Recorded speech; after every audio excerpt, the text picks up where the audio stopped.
self-motivating, but I've always drawn inspiration from a lot of different sources. Really? Yeah, I go to The Rock's Instagram page every day. Every day. No bullshit. Because he's always hustling. I see The Rock. He's always fucking flying around in a jet. He's always in the gym. But The Rock inspires, but Kevin Hart doesn't on jets? No, he does too. No, not on jets. The jet thing is, I know, that's funny. But when Kevin Hart's in the gym all the time, that inspires me for sure. To work out. He's constantly in the gym. Doesn't mean I'm going to work out because of Kevin Hart. No, I was going to work out already. But you're just like, fuck yeah, let's get it. Like watching people kick ass. There he is. Bam. The Rock. I also like people kicking ass. Like, I don't hate anyone. I root for everyone. Like, it's almost a problem where I root for everyone. Yeah. I almost think it was my downfall as a fighter and as a football player. I would root for everyone. I didn't hate anybody. I want everyone to do well. But it helps me in comedy. Like, I want everything to be good. Yeah. Like, I did a show at the Ice House, and like, you need someone to open up for you. And so I called Emily at the comedy store. I'm like, hey, do you have 2 door guys who are vying for spots? She's like, fuck yeah, give me a list. So every show I'm always trying to bring the door guys in. That's beautiful. So I'm like, how can I, you know what I'm saying? It's like, I want everyone to do well. That's beautiful. Because when I look at, like, what inspires me is like, when you post a video in the crowds in Idaho or whatever, or Chris D'Elia, you know, or like the crew, when guys are doing, like, to me, it's trying to keep up with that. Because I feel like we're in this race, right? Yeah. We're in this race together.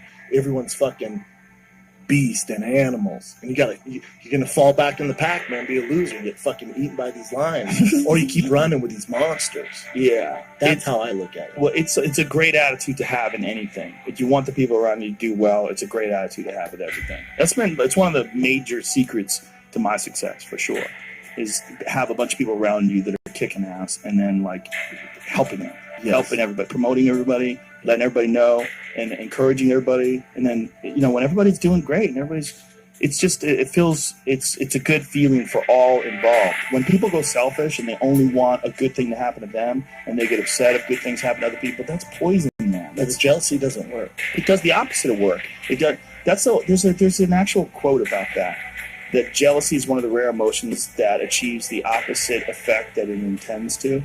Because you intend to, like, diminish someone by being jealous of them, but in fact you diminish yourself. Yeah, you're putting energy into things you can't control, and it does not. Yeah, I forget who made that quote, but it's even uglier when it's jealousy amongst friends. That's when we all have seen it. We've all seen it. It's weird. It's a weird thing to see. It's weird to me. When I was fighting, it's weird to see people who, I won't mention names, but we were all in the same group, and a guy would be fighting. You could tell they didn't want him to succeed. I'm like, dude, we just went to an 8-week camp. Like, you're tough. I'm like, tough? I'm like, oh, you're jealous, man. Ooh. With his success, it's not gonna. You can go on your own path.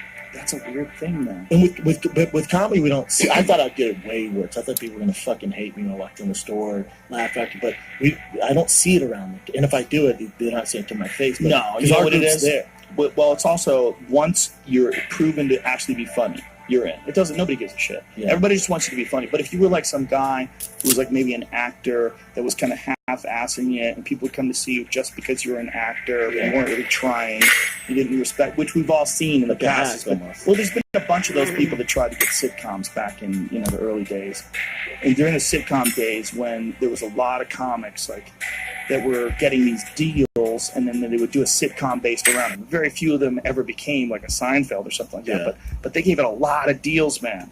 And so there was a lot of actors who got into comedy and put together like a quote-unquote act to try to get a deal. Like they would do it because they would look at it seeing, like, look, if they're just going to audition for shows, it's really difficult to stand out from the crowd. I mean, unless you look like Luke Rockhold, or you got some, you're the perfect Ryan Reynolds looking fella. Yeah. It's fucking hard. Yeah. And then if you're a girl, like, you have to be like really hot, or you have to be really big. Like, something has to be funny about you, right? Well, if you're a stand-up, there's no rules. Like, you can be Ali Wong, you can be Roseanne Barr, you can be, you just have to be funny. Yep. Like anybody, right? So a lot of actors looked at it like, oh, I'll just put together an act.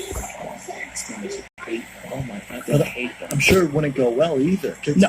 It's within like whoever it is. Let's say fucking John Goodman says he'll be in stand-up, right? And if you come on stage, you're like, go fuck that John Goodman.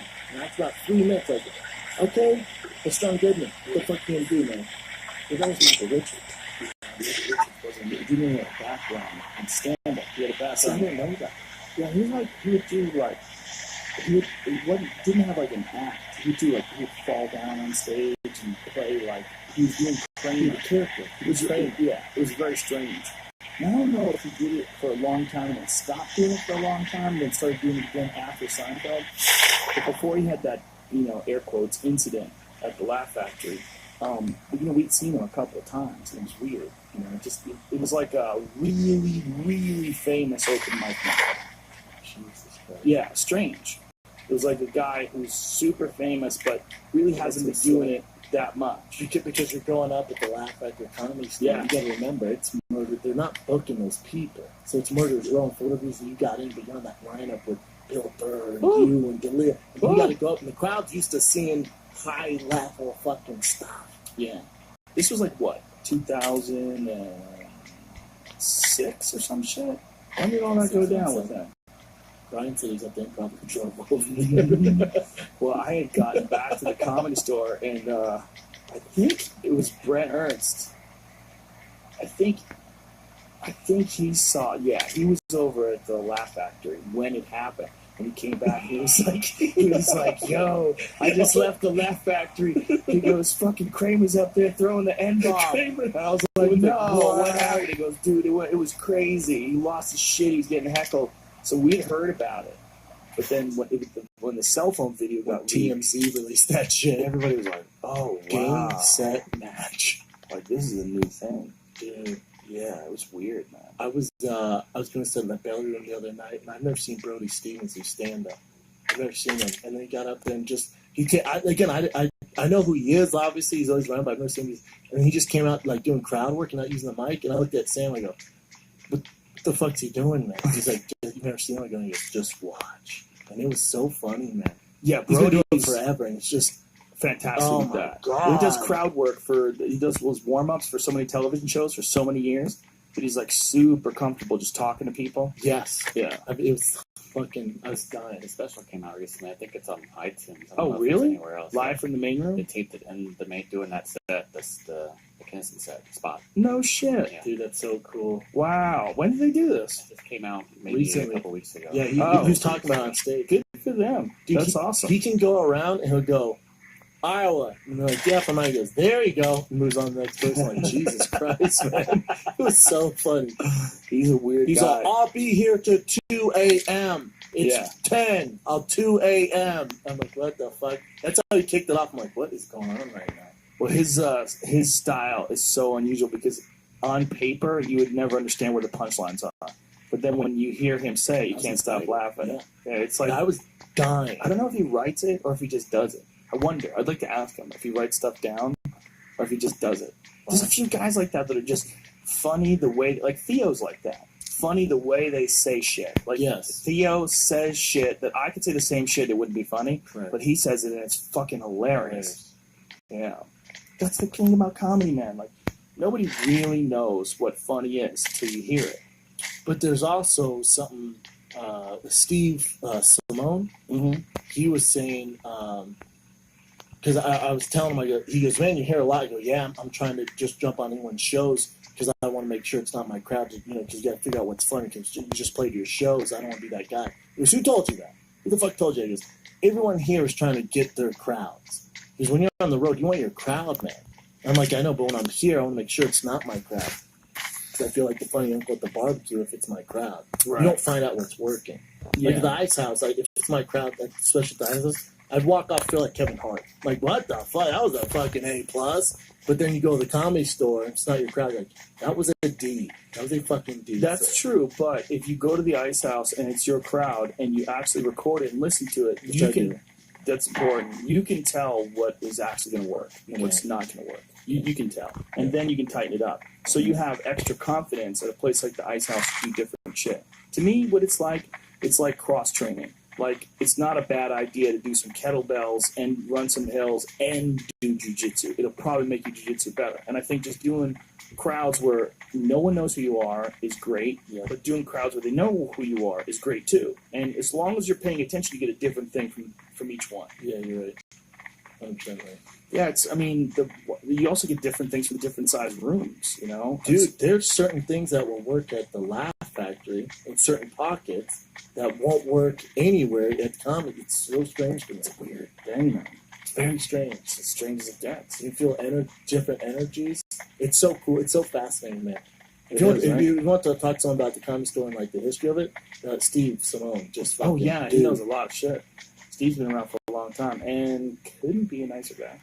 might be the next guy. He might be the nicest guy that's ever lived. Almost like there's like a darkness back there. I know what's going on. Yeah. I want to like push him. He's doing What's this in new there? thing about his dad, and I was like, we come from a good family. It sounds like. Yeah, Where's this come from? Man? Nice guy from a good family. Just one He day. was opening up for Ari in San Francisco. Oh, was he? Yeah. Cops is an interesting room. It used to be the tiniest room. It used to be like 150 people, a little tiny room on the road, but it was so good, everybody wanted to do it. And then they moved to that place, which was like 450 with a giant ass ceiling. Big place. It's a crowd there too. Yeah. Very liberal. Well, that's San Francisco, man. San Francisco, highly educated, very progressive. You're doing a different kind of comedy. Doing an abortion joke. They didn't like it. That's hilarious. More of a reference, but it did not. Yeah, And you can feel it. Yep. Is there any way? No, but you know what it is when you run into a subject that people don't accept, you gotta ask yourself, okay, is my sense of humor different from theirs, or did I do a shitty job in figuring out how to get that subject humor? You know, because some subjects, like, there's quite a few bits that are gonna be in my Netflix special, but when I first started doing them, they weren't that good. There's something missing. Like, I knew there was something there, but you only know so much when it's written. You really find out what's good when you try it on stage, and then that's when it sort of comes to life. It's like I have almost every bit that I've ever done written in some way, but they're all rarely the way I do them. Yeah. You know, once you get on stage with it, that's when you start fucking with it and figure out how to do You it. get more of an outline. Yeah. And then you get on stage. Like, Yeah, but, you know, along the way, sometimes it just tanks. You know, that has to happen. some guys stick with it though, don't they? It's so crazy. Like, this isn't what I told you this the other night, man. You It's gotta not move it working. around. You Yeah. gotta move it around. But a good beating, like doing it where it doesn't work, makes you just refocus. Like, let me go back and look at this thing and figure out why these people got upset. Oh, you know what? If I just do this first, then they'll know where I'm coming from. First, they'll let me get away with that because they won't think I'm an asshole. Yeah, it's weird. And you're expected to finish editing your set. Yeah. That's uncommon, right? Well, I didn't have much to edit in terms of like content. It was just how much should I cut out and what show was the best one. That was what it was. Like, a lot of the best one was the first show. See, I heard Tony, as soon as you guys got done, because I text you and I text Tony, and he goes, I don't even know why I filmed myself. Home run up first. And I really was, out of the park. Oh, fuck. It's fun, man. Wilbur, right? That Wilbur Theater's amazing. You know, because it's like a theater, but it's also like a comedy club. Because it's like there's 900 or 1,100 people in the room, and I think it's like 500, 300, 300 or something like that. Yeah. Might be the Palms. If you come to the Palms. Yeah. Like the Palms. Like, People right on top of you. It's like, Yeah. They're Right on feel top it. of you. Where most people are so far, you can't feel it. Cat Williams did the Palms one time when we were there. I didn't get a chance to see him though. God, he's fucking cool. Yeah, he was there. I think he was there like the day before the UFC or something like that. My brother once saw Kevin Hart. He's at Pepsi Center. Oh yeah. I wonder how the fuck do you pull off stand up at the Pepsi Center? Jay goes, I know, and not that they're a hater by nature, because it can't be that good. And I know, dude, it's like the most successful comic ever performed in these stadiums. I bet it's pretty fucking good. And he goes in there and he's got like a round stage, like 360 and flipping with dude. Incredible. Best he's ever seen. Wow. It's just crazy. He's a fucking powerhouse, man. That That guy's a hustling, performing powerhouse. Yeah. Interesting, right? It's interesting when you see those super winners. Those super winners that just push the envelope of success. Weird. You know, those qualities are very strange. It's also strange in comedy because Kevin Hart might be your cup of tea, but then they might hate Bill Burr. Which it's very strange to me. That's silly. Well, I shouldn't say hate, but Yeah, I know what you're saying. you know what I'm saying? Like, like Bill Burr might be just okay to you, but Kevin Hart's the number one. Yeah, but That's okay. That's normal. I mean, there's always going to be people that have different tastes. That's the same with music. That's the same with books. Everything. 100%. Yeah. It's a crazy time for stand-up, though. Think about how many different comedians are really good right now. Have specials. It's nuts. Netflix is blowing up. Blowing up. Do you know Russell Peters was the first comic to get a Netflix special? When did he get his? A long ass time ago. Really? I heard him in an interview talking about, I think it was with Sway in the Morning. And he goes, "That was the first one." They say, "How much did they pay you?" And he talks about it. Really? He goes, 10% of what Chris Rock got paid. And they looked at Wait a minute. When was he the first one? What year was it? Old school. Really? Yeah, Find out. look it Find up. out. Russell Peters comedy special. Russell I Peters had- is a monster. I had one on Netflix in 2005. I think Russell Peters beat you. Probably. He was first. Pretty sure he said he was first. Hmm. 2005, goddamn. Goddamn. I didn't know Netflix was back then. Yeah, nobody knew. That was part of the problem. Like when everyone's going on, when people like my specials on C, so So what else is going on this weekend with the UFC? What are the fights are? well, you got the Ultimate Fighter finale. on Friday. Right. Is there any other on that card? Stylebender. Pull up. Ooh, Stylebender. Brad Tavares versus Stylebender. That's another tough one. Brad beats him, but I think I love Stylebender, but Brad's been quietly 4-0, but also Brad is a guy who the rumors he's injured going this fight.